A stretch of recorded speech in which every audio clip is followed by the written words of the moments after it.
After 42 years, Spain has finally come around to backing Morocco's claim to the Western Sahara.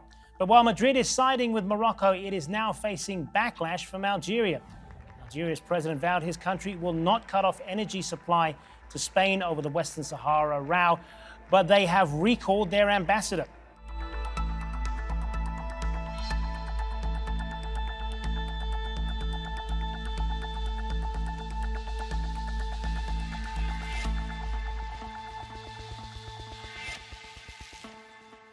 Welcome to Roundtable. I'm Hazem Sika. Back in 2020, US President Donald Trump recognized Morocco's claim to the disputed Western Sahara in exchange for normalizing ties with Israel. At the same time, the United States was the only Western country to recognize Moroccan sovereignty over the Western Sahara.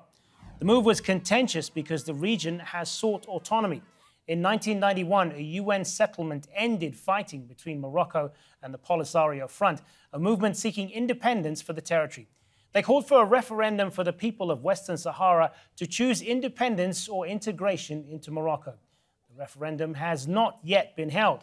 Spanish Prime Minister Pedro Sanchez has defended the recent agreement with Morocco on the Western Sahara. I believe this new relationship consolidates certain issues linked to security, linked to migration control, linked to the solid economic and commercial ties we have with Morocco, and of course, also to building a solid and sincere relationship based on mutual respect and the territorial integrity of both countries. I think this is extraordinary news for Spain and also for Morocco. So why has Spain finally come around to backing Morocco? And what does this mean for the future of the Western Sahara? So joining us now on Roundtable to talk more about this, in Barcelona, we have Marcos Bartolome, journalist and researcher. In Lucabad in Switzerland, Riccardo Fabiani, project director for North Africa at Crisis Group. And joining us from Washington, D.C., Samir Benis, political advisor and editor-in-chief of Morocco World News. Good to have you all with us. So, Marcos Bartolome, if I could start with you.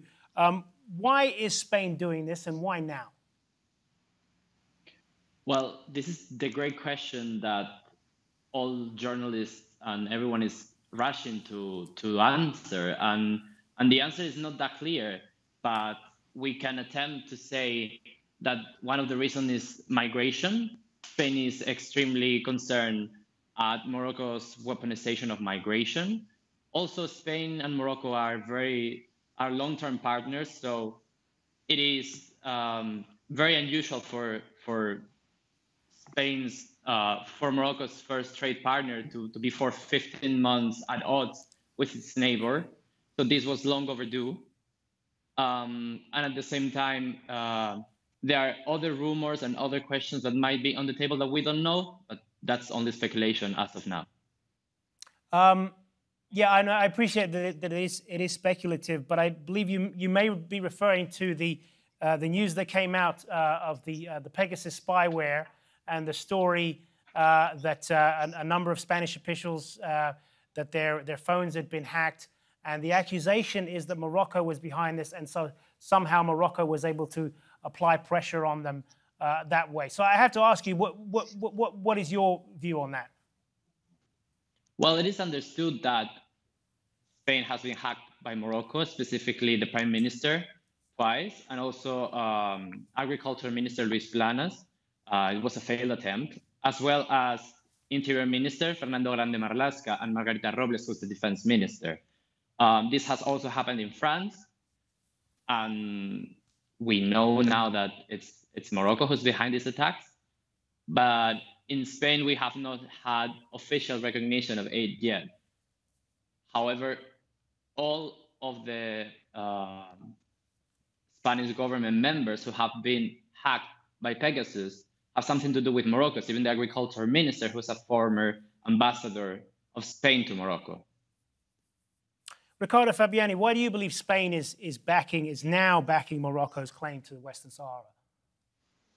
Well, I think it's quite clear that there has been a reset in the relationship between Spain and Morocco. And to explain this reset, we have to go back to Spain's decision in 2020 to host the current Polisario leader Brahim Ghali, which was seen by Morocco as, I would say, a wound or a betrayal in their bilateral relationship with Spain. And as Marcos has already said, the bilateral relationship between these two countries is particularly important both for Madrid and Rabat. Morocco, I would say, in a way exploited this incident. They wanted to really use this opportunity to reset the relationship, to change some of the terms of this rapport. And one of the key requirements was obviously that Spain would recognize the Moroccan plan for Western Sahara as the main solution to this conflict. Obviously, to get to this, there were several issues, several episodes that took place, such as the weaponization of migration, particularly the incident in Ceuta and Melilla. But I think eventually it became clear to the Spaniards that the only way for them to rebuild a relationship of trust and confidence with Morocco was to finally accept the conditions that Morocco had put forward and accept, most importantly, a reset of this bilateral relationship. Samir Benis, what's your take on this? What does this do for Morocco then? How important was it for the government there to get this recognition from Spain of its claim to the Western Sahara? Well, if you may allow me, I would like first to just make a comment on what your guest, Mr. Bartolome, said about the case of espionage. He said that it has been confirmed now that Morocco is behind the alleged case of espionage against Spain. Here, I would like to emphasize that there has been, we don't know yet if Morocco is behind this, and the Guardian, which was the first news outlet to broke news, said clearly that the group of analysts who analyzed the case of espionage was not able to say conclusively what party or what country was behind this case. Now, even if there was a case of espionage which the Moroccan government has denied, it would not be surprising or out of the ordinary. We know that espionage has existed since time immemorial, and that it is an instrument that states use to gather information about other states and or other adversaries to anticipate what might happen in the future. Now, to answer your question about what are the factors that may have pushed Spain to endorse the Moroccan position and how Morocco has received this. In my opinion, there are 4 factors, if you may allow me to spell them out. The first factor is that Morocco was inflexible since the start of the crisis. In the wake of the crisis, Morocco has shown itself inflexible, giving signs to Spain that it was ready to live with the crisis so long as Spain was unwilling to treat it as equal. The second factor was the German decision to support the Moroccan autonomy plan. I think that this Spanish move has taken Spain off guard, especially since if we take into account that Germany was among the most outspoken countries in Europe who led European countries and opposed any agreements between Morocco and the UAE, which included the Western Sahara. The third and most important factor was Algerian gas. I think that the decision of Algeria not to renew the gas pipeline between Algeria, Morocco, and Spain was a blessing in disguise. By its attempt to punish Morocco, Algeria posed a serious threat to Spain. Spain came to the realization that Algeria is not a reliable ally it could rely on to meet its energy needs. Here I should emphasize that Spain was able to pull through thanks to its world-class LNG structure. And to offset the lack of gas, of Algerian gas, Spain has to turn to the world markets, especially to the American markets, which now represents 39% of Spanish imports of gas, while Algerian markets now represents only 23%, down from 45% just 6 months ago. So now I think with the decrease in the importance of Algerian gas in Spanish economy, Spain will free itself from the Algerian pressure and will be able to treat its relations with Morocco independently from any political or geopolitical calculations. Hence, the decision to endorse the Moroccan autonomy plan as the only way likely to help to end this conflict. So in Morocco, obviously, this position was welcomed with a lot of satisfaction, especially when we take into account that since 2004, there has been a tacit agreement between Morocco and successive Spanish governments, but by virtue of which Morocco was to shelve its claims on Ceuta and Melilla and reinforce its cooperation with Spain in the fight against illegal immigration in exchange of Spain's support to the Moroccan autonomy plan. With the new position of the Spanish government, we are now witnessing a new reset in the relations that will have a long-lasting positive impact on the overall bilateral relations. All right. I just want to play now a couple of clips now from the Spanish government. Hoy iniciamos. Today we are entering a new phase in our relations with Morocco and definitely closing the door on a past crisis with a strategic partner.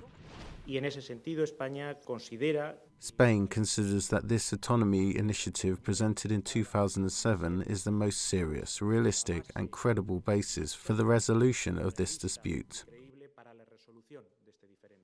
The result of all these negotiations is a good result for Spain, and it's also a good result for Morocco.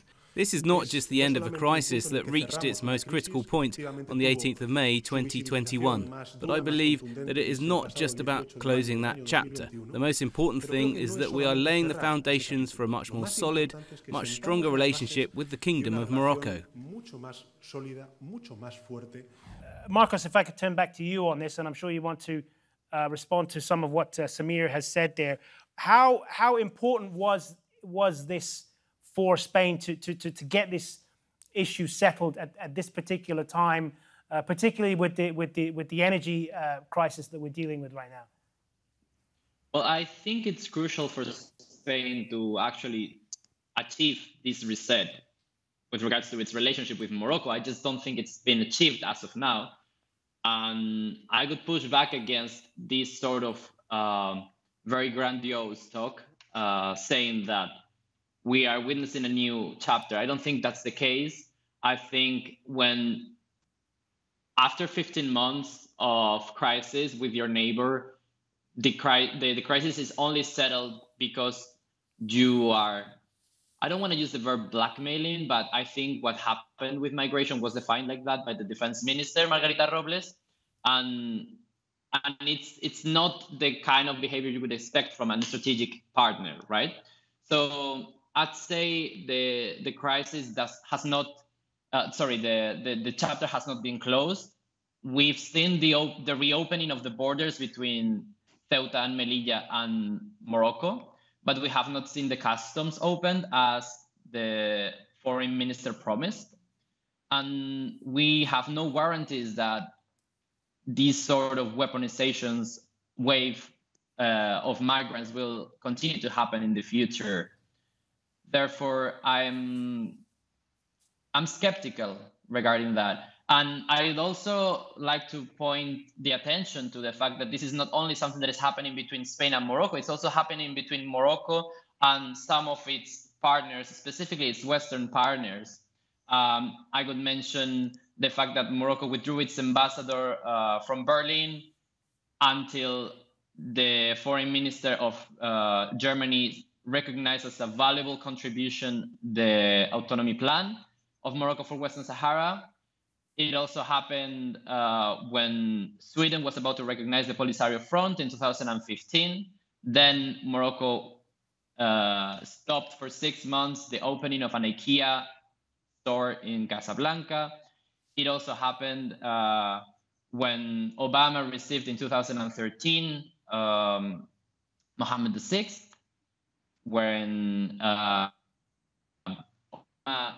did not propose in the Security Council to create a mandate for MINURSO, which is the United Nations mission in Western Sahara to have a mandate for human rights. And then some of the promises made by Mohammed VI were not actually delivered. So I think this is a new strategy by Morocco, where we are seeing a growing assertiveness, and we are seeing these sort of measures regarding its neighbors and its strategic allies, specifically the Western ones. And so far, it's been successful. It looks like Morocco is getting its way, specifically with Spain, but generally with Germany, France, Sweden, and even the United States. All right, I want to talk now about what this means potentially now for the people in Western Sahara itself, the Sahrawi people there. Put up a quote now of Abdallah Arabi, the Polisario Front representative in Spain. The Polisario Front is the group that represents Sahrawi people in Western Sahara. And he said, "We urge Spain's Prime Minister to clarify what he understands for Morocco's territorial integrity, whether he has taken for granted that Western Sahara is part of Morocco's territory, which is very serious because it is there when we say that it distances from international law, since international law recognizes that Western Sahara and Morocco are two different countries and separated each of them with their internationally recognized borders." Ricardo Fabian, let me turn to you on this then. What does this all mean for Western Sahara's future and the aspirations of the Sahrawi? Look, I think it's quite obvious that the room for maneuver for the Polisario Front and for the pro-independence cause, at least diplomatically speaking, has been shrinking for quite a long time.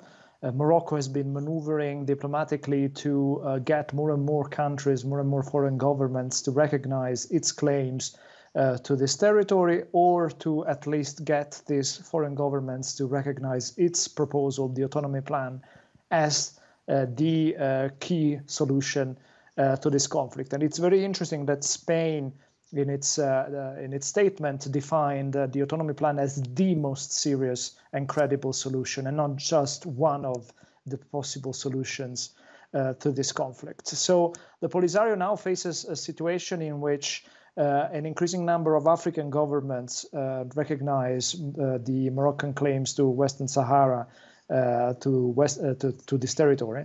It faces a situation in which a growing number of European governments already recognize the Moroccan solution as the key solution to the conflict. The United States also have recognized Moroccan sovereignty over Western Sahara. It becomes increasingly difficult for the Polisario and for Algeria, that's the main sponsor of the Polisario, and to an extent even for Russia, which is the main international power that supports this position, to actually put forward their ideas, their claims. Right? They want a referendum, they want bilateral talks to settle this issue, and it's unclear how they can do this if I would say the majority of the international community actually backs the Moroccan solution, the Moroccan position. Now, the risk, however, is that even if they might realize that diplomatically there is not really much room for maneuver for their ideas and their solution to succeed, they might want or they might be forced to feel that they have to resort to violence or to other means to be heard and to basically push the international community to start to listen also to their point of view. And I think this is very dangerous and very problematic, because recognizing the Moroccan solution is not necessarily going to make the Polisario disappear or make a solution such as the autonomy plan more realistic in the short to medium term at least. Samir Benis, when Morocco says that it wants autonomy for the people in Western Sahara under Moroccan sovereignty. What exactly does that mean? What would that involve for people on the ground on a practical level? Well, the first thing, if you may allow me, is just to answer very briefly what Mr. Bartolome said about Morocco's assertiveness. Is the problem that he and so many journalists in Spain and other Western countries fail to grasp is that they have a hard time to come to terms with the fact that Morocco, a third world country, an Arab country, is assertive and is demanding respect from its partners. The Moroccan government has been implementing this plan on the ground since 2007, since it's presented this plan after long years of consultations with Western governments, especially with the US administration. And the Moroccan government has been making